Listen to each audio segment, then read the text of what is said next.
I think we all know why Donald Trump doesn't want to release the Epstein files, and I think we all know why he doesn't want anybody talking about it. The argument I get from some people on the right is, well, why didn't Joe Biden release the Epstein files? I thought you did a really good job on Piers Morgan, by the way, this week, under some difficult circumstances.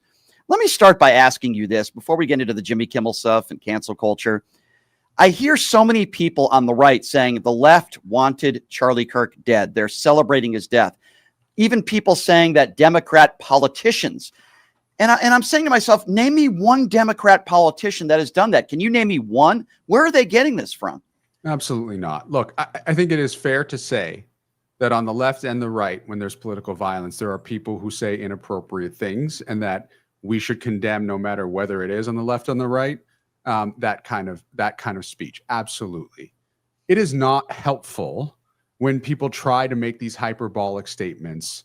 The thing that also really bothered me, to be honest, Brian, is like I saw some people saying, now political violence is only committed by the left, right? That is just absurd and not true and just utter gaslighting, right? It is beyond comprehension to even a logical person listening to that only one political ideology has created political violence. It's just not true. And so I just think that sows division. I think there's a lot of us who are in the camp that I think you and I are, which was what happened to Charlie Kirk was absolutely deplorable, incredibly scary, and that people should be able to speak their mind without fear of political violence. And when you try to create a false division, it just creates more anger for all that goes all around. It's just not helpful for anyone. Yeah, and Dan, obviously you worked under Joe Biden, and the one thing I always complimented Joe Biden on, and I always will, is his compassion for other people. And I can never imagine Joe Biden at a funeral attacking the right and doing anything close to what Donald Trump did at that funeral, which I thought was reprehensible, saying he hated his enemies. You know what Stephen Miller said. I mean, is this where we're at in this country now? Have you ever seen leaders in any political party talk like that at a funeral? No, and obviously President Biden wouldn't do it. As a matter of fact, if President Biden would to say anything outside of what is kind of like the presidential thing to say at events like that, people would have questioned his mental acuity, and it would have been all kinds of things. So for some reason, Donald Trump gets a free pass on that. I think I am hoping, and I am an optimist by nature, despite everything going on. I am hoping that this is a unique time in our history with a unique president who has somehow psychologically conditioned the media and others to find this acceptable. This is just the gravity in which the words of the president influence a country cannot be overstated.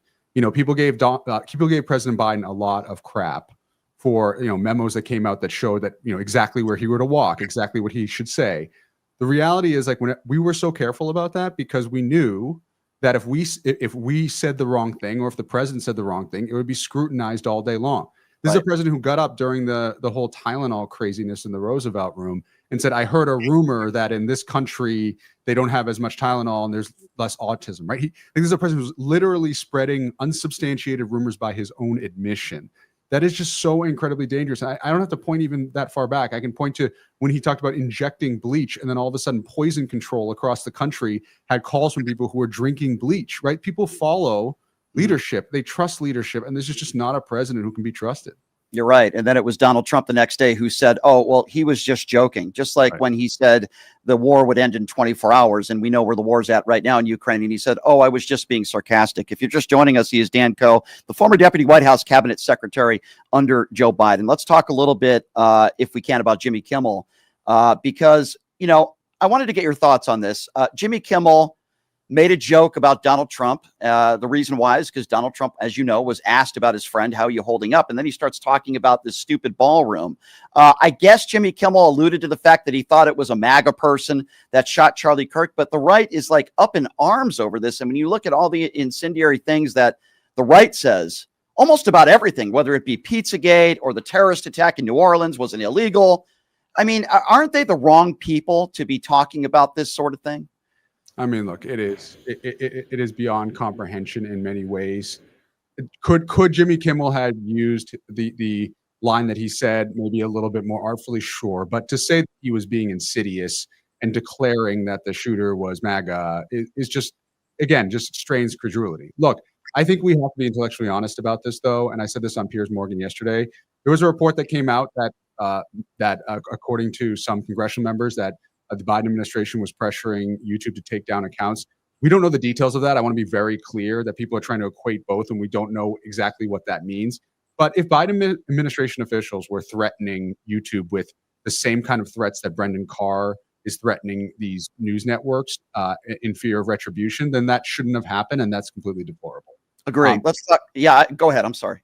No, but the notion that like you literally have like a mobster, like Tony Soprano, you have a FCC chair say we're going to do this the easy way or the hard way, just shows you this. It's like legit thuggery, and is not the place of government. This is a controlling government that wants to control everything, not what the public trust should have in these kind of people and institutions. I wanted to ask you too about James Comey, because a lot of people on the right are saying, James Comey was anti-Donald Trump and he did everything to get to Donald Trump and get him out of office. Yet, correct me if I'm wrong, it was also James Comey who opened up the investigation into Hillary Clinton less than 2 weeks before the elections. And there's a lot of people that think that might have cost her the election. What do you make of Donald Trump now trying to go, his DOJ at least, trying to go after James Comey? And then what do you make about the argument from the right that, Comey was so anti-Donald Trump? Because it doesn't make any sense to me. Well, I think about it in the way like you think about a frog in a boiling pot of water. Now, this has been debunked, but the analogy is that if you put a frog in hot water and then turn up the temperature, the frog doesn't jump out. He is continuously going after his political enemies, starting with ones that he believes aren't going to make as much news, turning it up to Comey, and then he's going to keep going, right? And that's the problem, is that as he ratchets this up, it doesn't feel as bad because he continues to go after different people and ratchet it up. To your point, he went after Hillary Clinton, and I wouldn't say go after in a way that is not by the book, right? Like you could argue about whether he should have done it at the timing that he did, but there was nothing about what he did that was illegal or anything like that.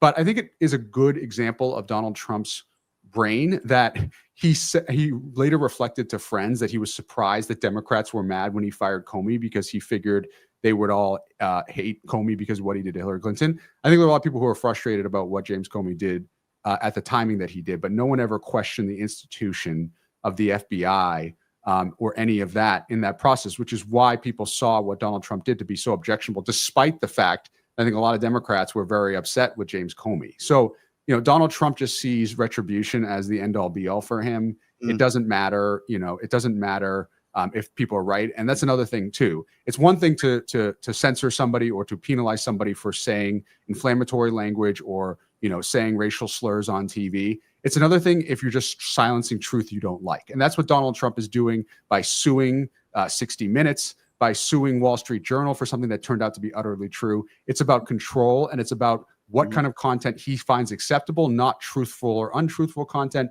and certainly not inappropriate versus appropriate content.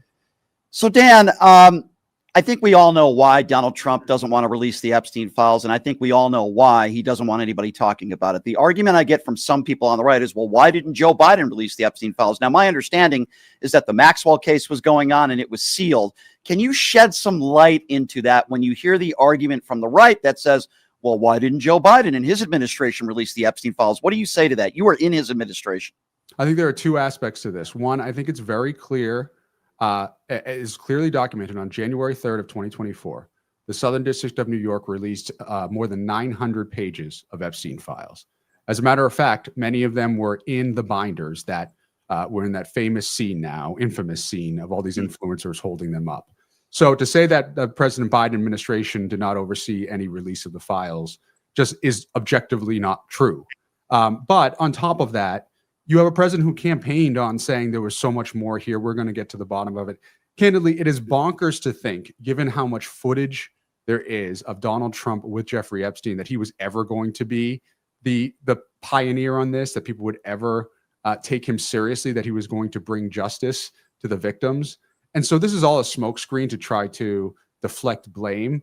But if you're going to go out with one of your chief campaign promises is you're going to release everything, then you should follow up on that at the very least. And at the and on top of all of that, you have all of these victims who are demanding more transparency. And he's obviously, let me put it this way. This is not the behavior of somebody who is innocent, right? This is not a behavior of somebody who is not concerned with what's in the files, or else you would have already released him. And that's pretty much all you need to know. What did you make of the moment when Eric Swalwell asks, who's done this show before, asks Kash Patel over 7 or 8 times, did you tell Pam Bondi that Donald Trump is in the Epstein files? And he doesn't answer the question. I mean, what did you make of that moment? Obviously, we know what the answer is, but what did you make of that?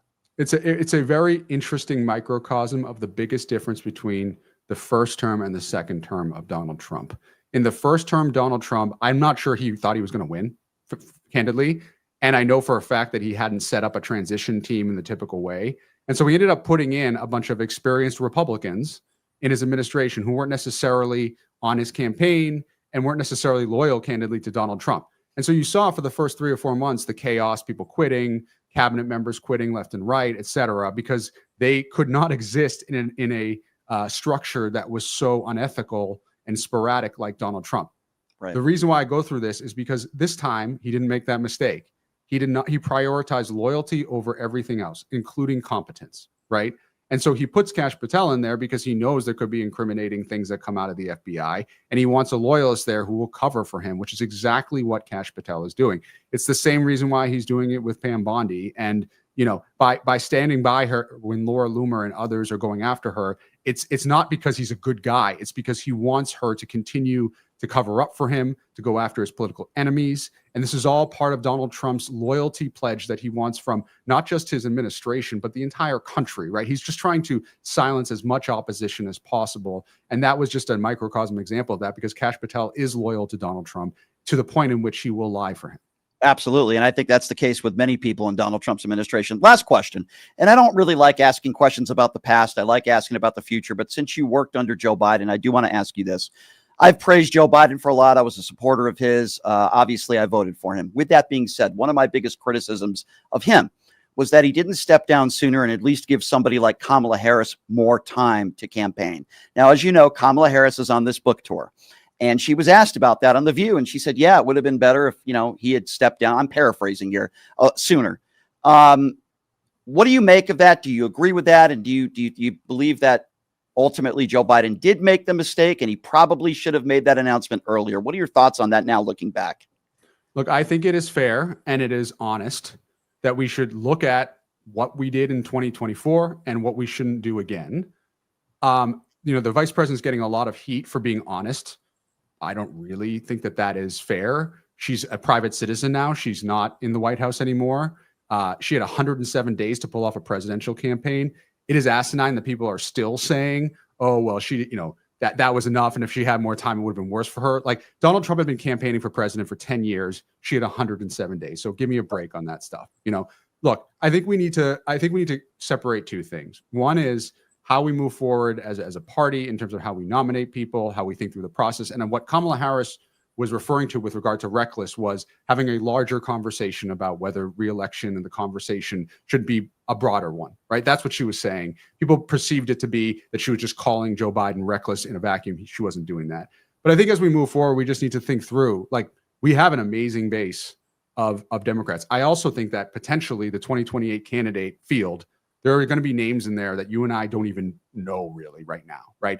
If you think about Barack Obama, he came pretty much out of nowhere over the course of, you know, five years or so to become president. And so I think we need to continue to grow our bench. We need to continue to find ways to showcase Democrats. I think, you know, Ken Martin's thinking about doing a midterm convention. I think that's a great idea because there's so many good ideas out there. And I think DC loves to kind of just like attach to a few people and just talk about them every time there's something happening.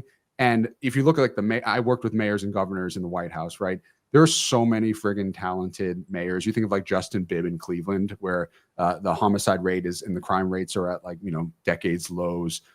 You think about some of the people like the mayor of Birmingham, Alabama. These are people who are doing amazing work. We got to find ways to showcase them and candidly give them the opportunity if they want to run for higher office, that they're not just like having to spend 2 years introducing themselves, but they're already known on the national stage. Yeah, that's really a good point. And I think that's what these Democrats need to do more of, put these people on a bigger platform and get their name out there. I could not agree with you more. Dan, we got to get on the same panel on Piers Morgan one of these days, man. They don't always put me with some of the best people. I'm saying, you know, and if I had you by my side, I think that'd be the dream team, man. It'd be like Bird and Michael Jordan, man. We would. We got to do that one of these days. Dan, I appreciate you, man. Keep up the great work and speaking truth to power. And we'll talk to you soon, my friend. Okay. Thank you so much for the time, as always. Thank you. Take care. Thank you very much. Dan Koh, everybody, the former deputy White House cabinet secretary, as we wrote on the bottom there.